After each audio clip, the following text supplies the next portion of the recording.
Boxing Truth here. Got a request from Emma on why Manny Pacquiao is not fighter of the decade. Sorry about the noise. I'm in the airport. Bunch of loud-ass people here. Anyways, it's plain and simple. It's politics. It's the media that doesn't want to acknowledge that Manny Pacquiao is greater than Floyd Mayweather. It's the media that doesn't want to acknowledge that Manny Pacquiao is the GOAT. He's the greatest fighter ever. The greatest fighter of all time. 8th division world champion. And the reason why he's not fighter of the decade is because of the unofficial losses on his resume over the past 9-10 years. Unfortunately, he didn't get the nod against Jeff Horn. That really hurts Manny Pacquiao's case in getting fighter of the decade, according to the BWAA, Boxing Writers Association. He doesn't have the official win against Mayweather. He officially lost to Mayweather. He has an official loss to Bradley, and of course he got knocked out in that legendary fight against Marquez in the fourth fight back in 2012. So this is the reason why Manny Pacquiao is not fighter of the decade. It's politics. It's the official losses on his resume. But truthfully, he beat Floyd Mayweather. He should have got the nod against Jeff Horn. He beat Timothy Bradley the first time. He proved it in the second and third fights that he was overall better. But he unofficially has 4 losses this decade. Officially has 4 losses this decade, and that's what really significantly hurts Manny Pacquiao's case. But he still has a strong case of being fighter of the decade, which is why he was listed. I mean, he has significant wins. He has the best resume. He has the most accomplishments of anybody on the list. But of course, the official losses hurt Manny Pacquiao's case in becoming fighter of the decade. Now, the criteria, you don't have to be overly active to become the fighter of the decade. Sugar Ray Leonard, for example, he didn't have a very active decade in the 1980s.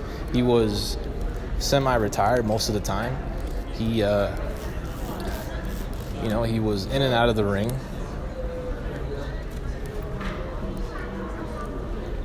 And he was, I believe, the fighter of the decade of the 1980s. But you have to have a significant impact if you're not going to be active throughout the decade. You got to have elite fights. You got to have elite victories. And that's what Sugar Ray Leonard was able to get the nod for fighter of the decade in the 80s. He did have significant fights. He did have the knockout win over Tommy Hearns. He did have the 2 legendary fights against Roberto Duran. He was able to gain revenge against Duran in the second fight. So he does have significant wins. He does have significant victories. And coming off a almost 3-year layoff, only 1 fight in the past 5 years, he was able to dethrone the long reigning middleweight champion in Marvin Hagler, where he was a significant underdog.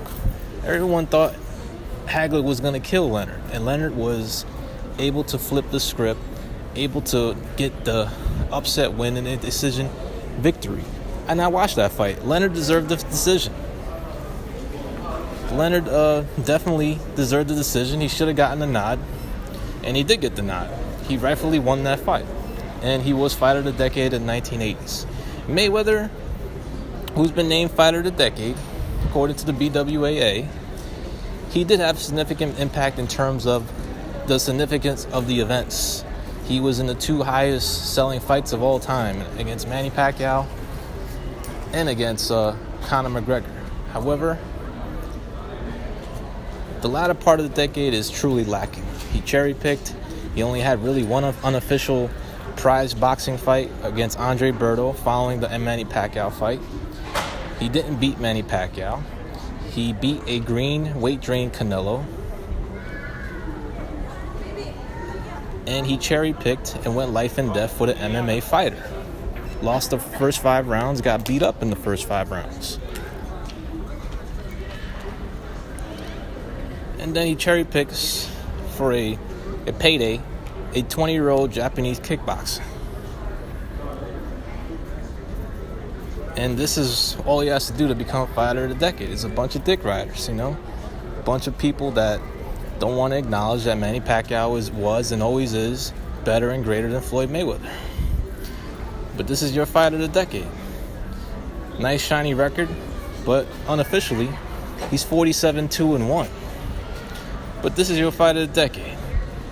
Protected bum. Who didn't beat Manny Pacquiao. It wasn't not even half the fighter he ever was. This is Boxing Truth. I'm out.